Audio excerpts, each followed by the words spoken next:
All right, y'all. Welcome back to the Talk Tech with 50 channel. This is 50. I appreciate you for checking me out. I want to wish everybody a happy New Year's, even though it's the 4th of January. Just in case you ain't seen my other video, I wish y'all happy New Year's. Happy New Year's. Appreciate you for coming to check me out. If you're new to the channel, please be sure to hit that subscribe button. That way you can tune in to anytime I drop some new content. And for all my people who subscribe already, I appreciate you from the bottom of my heart for, rocking with the kid. Cool. So what I wanted to talk today about was the importance of mentorship, especially in IT. When I first got into IT, it was about 2008. And what you found people in the same positions for a long time or longer times, and there really wouldn't be any career growth for everybody, only for a few certain people. And I always thought that was kind of interesting. So a little bit about me. I started out doing IT because I hated programming, right? I originally went to school for computer science at Southern Poly. Now it's the Kennesaw State Southern Poly School of Engineering or whatever. But I went to Southern Poly, and I'm a Southern Poly alumni, not KSU. But so I got my start because the guy Daniel, he lived next door to me, and we were freshmen. He's about 6 months older than me, and he would be like, "Get your certifications, man. Get your certifications." We would be trying to go to Georgia State parties and the plaza. They do I don't know if they still do it, but they did it like every Tuesday and Thursday around lunchtime. And he'd be studying, getting his A+ in CCNA at the age of 18. Cool. And so he ascended very quickly within 3 or 4 years. And I always thought about that in the back of my mind. So fast forward to the time I'm 21, I want to say. I got my first IT job. And I remember him saying, "Make sure you get your certifications, man." And when I got on the job, there was a guy there named Stan, or Stan the Man, as I call him. And Stan, he was pretty certified. He was like the young gun of the crew, but he was still older than me by like 10 years. But he was like the young gun of the crew. And he would always tell me he was always getting his certifications and always studying for something, always trying to improve. He would be like, "Randall, don't you be like these jokers. You better get your stuff so that way you can get to where you want to get to fairly quickly." I said, fair enough. So I remember that we were about to lose this contract and nobody else was really certified besides Stan. So he really, didn't care. And right before it ended, I rushed and got my A+, Net Plus, and Security Plus, probably in the span of 2 months. Probably within the span of 2 months. And so I eventually got more and more positions, eventually knocking out the CCNA like I was always destined to do. Getting a couple CCNAs. And while I was at this job, while I was at Blue Wave. So for people who know me, a little bit of my past while I was in college. So when I was in Blue Wave, one of my old bosses called me, Jesse. I need to hit him up on LinkedIn. Jesse called me and he said, "Randall, how you doing?" I said, "I'm doing all right." He said, "Are you making 90K yet?" No. "Well, you should be making probably more than that. You know this networking stuff better than almost anybody that was on the team that we were on. And, there's just no reason. I just came from overseas making X amount of money per month. And these were all things that you can easily do. You need to step it up. Get your Juniper certification. I know you got your Cisco. Get your Juniper certification. It'll help." Click. He didn't want me to call back until I started making 90K. And I think I was maybe 21 or 22 at the time. But he was absolutely right. And that is the power of having somebody you can look up to, or somebody who's a mentor, because they can get you where you're trying to go fairly quickly. And they can definitely put you on the right path. And the path that I originally want to be on was, I originally want to be a senior network engineer. So what did I do? I was at, well, pretty much the first 2 or 3 jobs, I shadowed heavily a senior network engineer, because I figured, let's just give them a ballpark salary of $120K. If I can do 3/4 of what he can do, then I'm worth $90K. That was my logic. And so I made sure that at these jobs, I could do almost anything that they could do on any networking device, be it a router, switch, firewall, wireless controller, it really didn't matter. VoIP, it didn't matter. And so I ended up getting really good in the networking part. And then I eventually, I saw Daniel, he was a CCIE. So I was like, you know what? Let's go ahead and go up. So I got my 2 CCNPs. And while I was at, I think, what was I at? I forget where I was at. But while I was, I think when I went back to working for the school system, I was introduced to Palo Alto. And some of those guys made probably, I want to say 150, 160K. And they were doing nothing but, rack and stacks, or just, initial installs. So I thought that the only way that you could make that kind of money was if you became a CCIE. But now I'm finding out I don't have to do that lab and take 1 or 2 years out of my life to try and study for this thing. Okay, so I'm not going to go all the way Cisco route, but I'll diversify a little bit. And that's pretty much what I did. And so I had the 2 CCNPs. I ended up getting my Palo Alto stuff. And based on that, I ended up having while I was at the school system, funny enough. So I probably did 2 or 3 stints at the school system in different roles. My very first role in IT, and then another kind of network support / desktop support gig. And then my final run as a network engineer. And so the guy that I was working with was the same guy who was already doing the networking stuff when I first got on in the school system. And I remember asking him, I said, hey, do you have your CCNA out of curiosity? He was like, well, I'm studying for it. So fast forward to 6 years later, and I have 2 CCNPs. And I asked him, I was like, did you ever get your CCNA? It's like, no, I'm still studying for it. So 6 years passed, and I'm making almost 3 times as much as he is doing the exact same thing, because I listened to people, I listened to my mentors. And the guy who was the senior network engineer at the time, he was going for his CCIE. So while he was studying, anytime I was either bouncing over there, or I was going to the security side, learning Palo Alto stuff. Any chance I got, I always got a chance to learn and sit down with people. Like, what are some of my weaknesses? VRFs and address families and stuff with MPLS. That stuff was the bane of my existence. VoIP, I got a pretty good grasp on VoIP, but like some of the routing things, like just some of the routing things, some QoS, TOS, there were some of those things that, gave me a little bit of trouble, naturally. And so I would always go over there while, he was doing his labs and he was labbing up. And I would learn from him.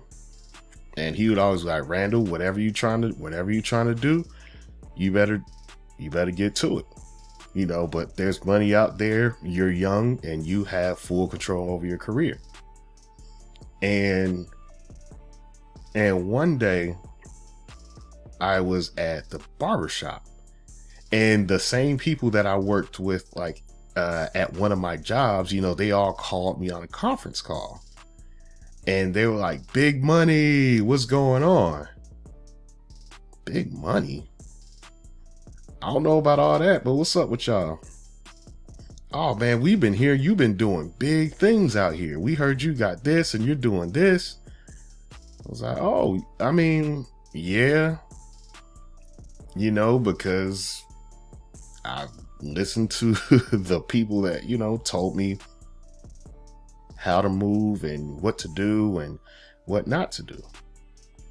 And you know, and you can see it. You can see that some people, they grow exponentially, or some people, they're pretty stagnant with where they are. And there's nothing wrong with that. But if you're trying to grow and you're trying to get to a certain point of your career within a certain time frame, you're trying to get to it, a mentor pretty much is the fastest way for you to get exactly where you need to go. And that's what I really want to stress in this video. If you have a mentor,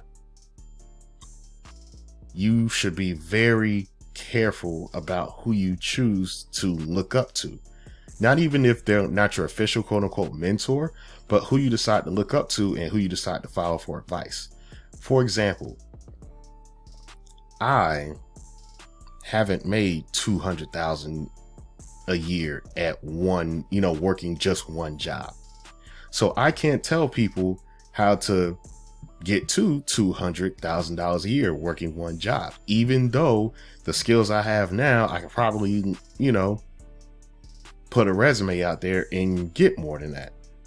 But as of right now, I'm not doing that. So I can't tell people how to get to 200. But if there is a salary that I've made before, then I can tell people how to get there and what they need to do in order to attain that. Because times have changed. It's 2022. It's 2022 now. Things are different from when I got into IT in 07 and 08. There was pretty much one path that you had to take to get to where you wanted to go. You had to do your desktop stuff and then do your server stuff, learn the ADs and the exchanges, and then start to learn other server things and maybe pick up some networking. You know, there was a certain path that you had to take. But now that you have all these different paths, you know, you can get to where you want to get to fairly quickly. And if I had to do it again, I probably would have made it to where I was at 24 or 25 by the time I was 20. If I had executed the way I wanted to. But everything does happen for a reason. But if you're getting into IT, if you want to become a network engineer, you need to find a network engineer, A, who's doing what you imagine yourself doing, B, who's making the kind of money that you want to make, and C, who can teach you, who can show you what you need to do. Because you do have some people in certain well-paid positions that they're just there, but they may not know how to do the job. They may be putting that job off on somebody else, and they may not teach you the skills that you'll need to grow. So you're definitely going to have to be very wary.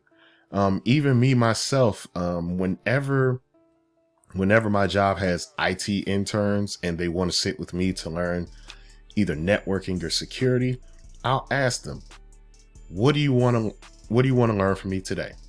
You want to go networking or security? Are you working on the certifications? Where are you at right now? And somebody might be like, okay, well, I want to get my CCNA. Cool. So what I'll do is I'll take out a whiteboard. I'll write down probably 20 or 30 of my most useful show commands for iOS. Go find some stuff from old projects for CatOS. I don't know Nexus like that. But I would find the commands that I used to use very heavily for Cat in iOS, and then I would find probably the equivalents for the Nexus stuff.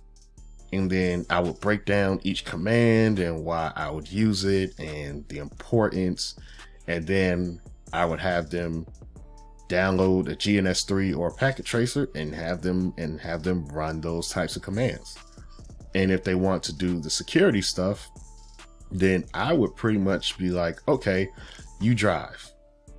I'll pull up a dashboard or something. I'll let them poke around on the dashboard, see what's going on, and just let them ask questions. I will let their curiosity lead them. That way they can understand. And I'll ask them if they understand what they're looking at. And I'll even, if I have something to do, I'll pretty much show them what to do and I'll let them do it. That way they can be comfortable with it. And I'll tell them, this is why we do this way. This is this process. You want to take this into consideration, because that's what you need to do in order to mentor the new talent.